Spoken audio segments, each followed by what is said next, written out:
Hi, my name is Rob Elk. I play the character Bob Finhead in Bob's Holiday Office Party. So if you want to learn a little bit more about me or this production, watch this video. When did I fall in love with theater? When I was a kid.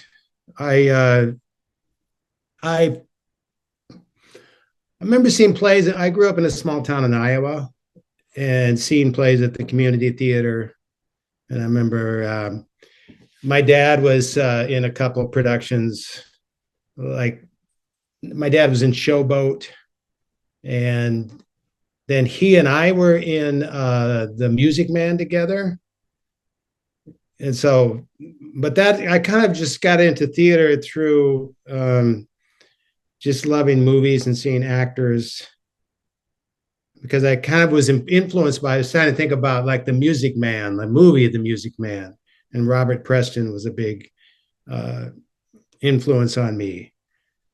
But I started doing, I'd love to put on little shows.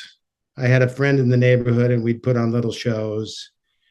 And when I was in grade school, I in third grade, I played Abraham Lincoln in a little production we had in our class.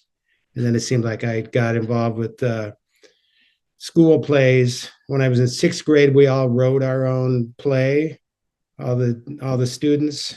And then I did plays through school, through high school, junior high, high school, and college. I never had a theater degree in college, but I was in it seemed like a play a semester.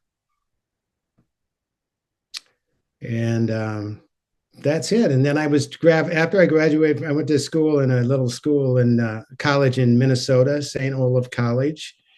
And I moved to Minneapolis after that. And I had some friends of mine from college. We had a comedy act, and we moved to Minneapolis and started doing comedy up there. And it was a really vibrant scene. This was in the early 80s. I started performing first in kind of improv, sketch comedy, but I had an act that we did music and sketches. We were called Modern Entertainment. And we performed there and went to Chicago, did some shows. And from there, I started working more on stage in Minneapolis with a company in Minneapolis called Théâtre de la Jeune Lune, which is a French American theater company. And I worked with them for a couple of years. And then I moved to New York in the 80s and did theater in New York. So I've always kind of just performed. I moved out here in '93 to Los Angeles to pursue Hollywood, whatever that would mean, doing movies or television shows or commercial acting, things like that. And I've had some friends that moved out here that I knew in New York, and we started doing shows in little stages around Los Angeles. And one of these shows we did was called the Girly Magazine Party with Jim Turner, put that together. And there was a group of us that Jim was kind of the one behind that. Other people in that were Mark Fite, Stephen Banks, Dave and Steve Higgins, Nick Bakay, Dana Gould, a lot of comedians. And that show was kind of a late night show that ran at a little theater called Theater. I'm kind of going from this question just to kind of ramble with it, if it's okay, because I'm telling you how this kind of led to Bob's holiday office party. So this show, the Girly Magazine Party, ran on Friday nights at Theater, which was a little theater on Cahuenga, and it was, it closed, and then it turned into the Greyhound bus depot, and then it got torn down, and it's not there anymore. But it was a little theater, a 99-seat theater, and that show it was a lot of fun, and it was very popular on Friday nights. It would kind of sell out, and people come down to see that show. It was a spoof of kind of the old Hugh Hefner's Playboy After Dark, and um, it had its long run. And through working at Theater, I did some other shows. I did a show called the telethon for the flesh eating virus. Um, and that was with some people that ended up being in the first Bob's office party. Joe Keys, Chris Strobeck, a lot of Minneapolis-based comedians that were out here. Joe Manjaris was in that show. And so with our relationship with Theater and another show that I had done, which was a kind of a combination of a variety show and stand-up comedy show, Jeff Murray, who was running Theater, asked me to do a night, and he wanted it to be a holiday show. And he wanted it to be, instead of just a show that was, a presentational show, he wanted it to be kind of interactive and kind of a more of a fun type of idea. So I thought of that idea that we were doing with the Girly Magazine party, which was kind of like a TV show, and people were watching this show and happened. I thought of it being a show that would be a party. And so when I was brainstorming with other people, we came up with the idea of it being a party at a insurance agent's office in a little town in Iowa, because it's kind of based on where I came from. And then my co-creator, Joe Keys, who is a very funny stand-up comedian and actor, he was from Pipestone, Minnesota, which was another small town just across the border from Iowa. So we kind of came up with this little town called Neuterberg, Iowa. And that was the basis of the first show. It was kind of an improvised show. So we had this character of Bob Finhead, who has his insurance office, and Joe played Joe Walker, the sheriff in town. And we had different people from town come into the party, and we pretty much improvised the whole show. We kind of had this idea of what would happen. We got together to talk about it, but it wasn't really a rehearsed show. It was just kind of improvised. And we had a band in the show, and it went really well. It was because it was improvised, it had some it was a little rough around the edges, but we liked the idea. And so then we started developing that. We did a few more series of shows in that spring where we would improvise for like an hour and a half. And sometimes we didn't know how it was going to end. We had an idea of, well, when we get to an hour and a half, we'll tell the person who's running the lights to cue up the tornado sounds, and we'll have a tornado come to town, and that'll be the end of the show. So through those improvised shows, we wrote a script, and then we've kind of been working with that script over the years. The show started at the holidays, and then it was running in the spring, so it was just kind of a generic party, but it kind of settled back into the holidays, and that's when it became what it is today. It's kind of a holiday tradition, and we have people that come every year to see it. We have, it's really fun. Story arc is that Bob Finhead is a frustrated insurance agent. He really wants to be something bigger.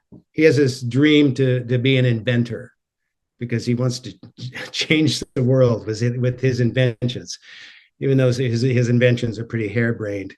And he wants to get out of town, and he wants to go to this inventing college in the big city of Des Moines, Iowa. And so his best friend, Sheriff Joe, doesn't want him to leave town because he's afraid of change. He doesn't want any change. He wants everything to stay the way it is.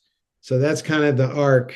And Bob is having an affair with the mayor's wife, Margie Mincer, and So he's trying to figure that relationship out. And Mayor Roy, he has, without tipping it too much, he has some secrets in his life. So he doesn't, the relationship is kind of between he and his wife is very tenuous. And Bob is frustrated that Margie won't just be with him.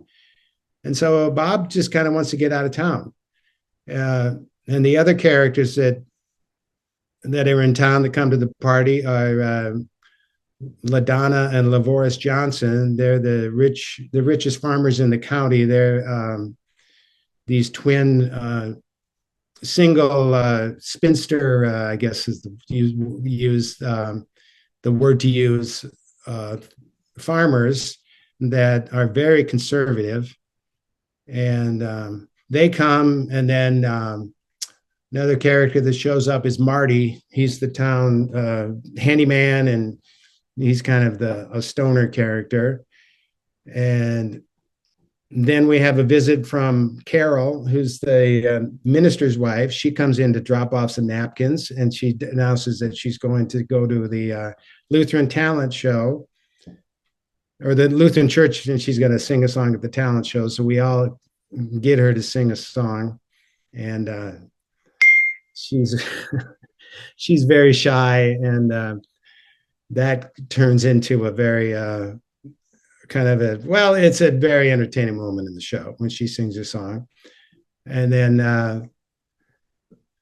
the other character that comes in at the beginning of the play is Elwyn Bewey, who was a person that they grew up in the town, and for some reason didn't get along with everybody, and they picked on him, and they pretty much bullied him, and he got out of town and became very successful. And he's a multimillionaire, and he's coming back to town to visit, and he wants to he has some agenda. It comes clear why he's in town, but he comes back, and that brings up a lot of memories and uncovers a lot of old wounds.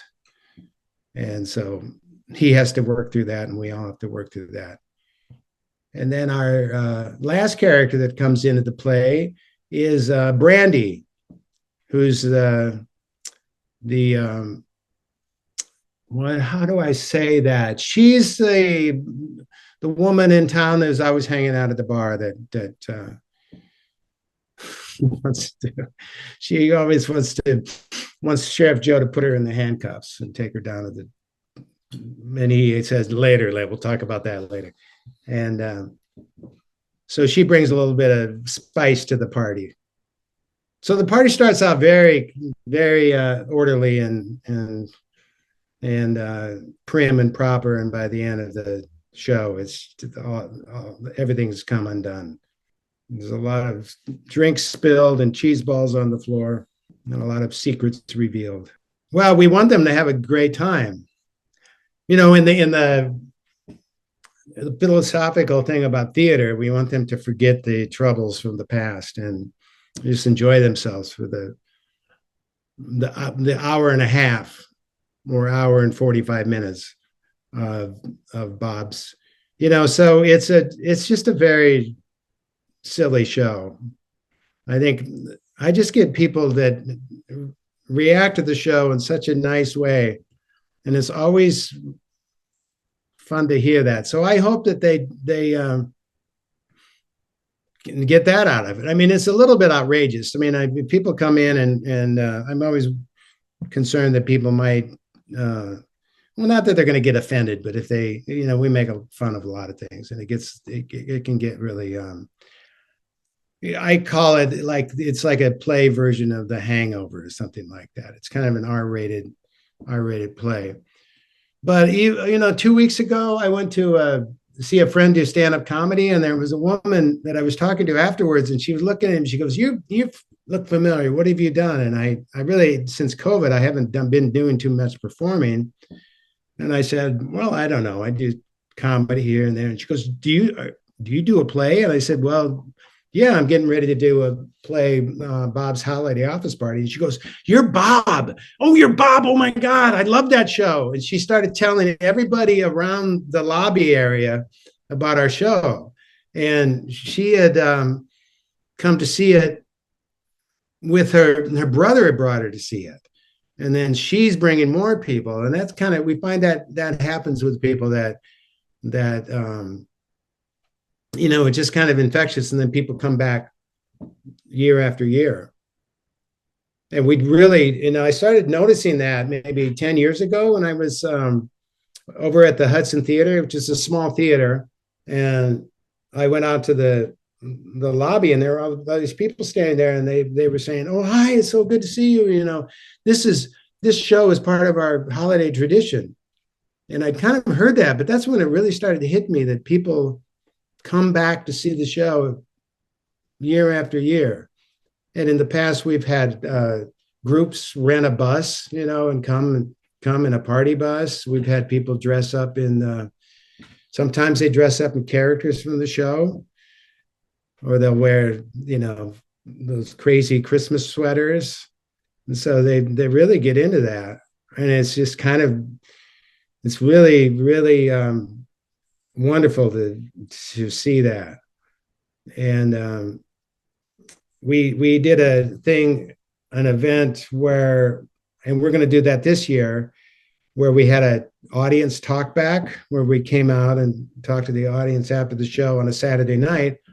And I think it was Melissa who started asking people, she goes, I've got a question. How many people have seen this show for the first time? And there was a few people that raised their hand. Now, how many have seen it 2 times? And then a couple other people. And how many have seen it more than 4 times? And then more people raised their hand. And how many people have seen it like 8 times? And then like the whole crowd had like raised their hands. And I was amazed that people come, well, not amazed, but just really honored that people come back to see this time after time.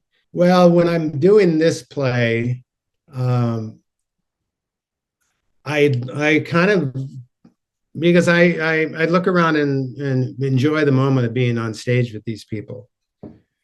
And I've had that over the time, with different, there's been a lot of actors that are really funny, and sometimes there'll be moments when I'm with somebody, I'm going, wow, this person is really a great performer and a great talent, and I'm just in awe of it. I've had some, so there's moments in the show where I'm just kind of watching all the circus go on around me, and I've done the show every year, every performance I've done the show. So I know the script so well.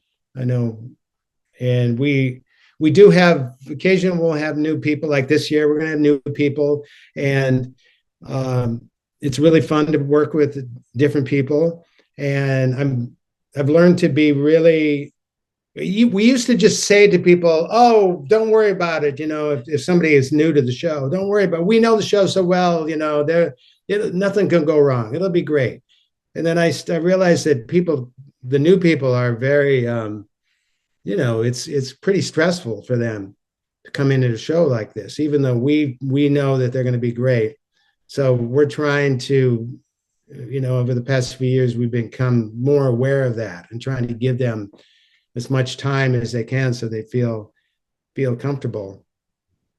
And so there'll be moments where things will get jumped around. Somebody will forget a line or jump over a whole chunk of things, and then we'll try to figure out if we need to get that information back into the show. If there's something that they dropped that needs to be brought out to further the story, or if it's just a joke that you can just move on from, you don't have to go back and catch it. So it's just a little bit of sitting back and watching the fun, and also keeping things moving, and just trying to keep the overall eye on the show.